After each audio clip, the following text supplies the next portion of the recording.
बेरा एकदम 5 बजे लगते हो ऐसे 5 बजे के टाइम एकदम घड़ा घोर एकदम ठेला बाजार हमर खड़ा थे और जितना समय बाजार फराही बही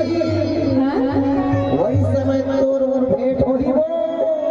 ऐसे एकर ले ख्याल रखना बही होगा ये बात मजे मिले जावे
कैसे मिले बारा तो देखना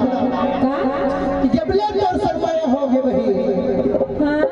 ईमान से पता नहीं मुलाकात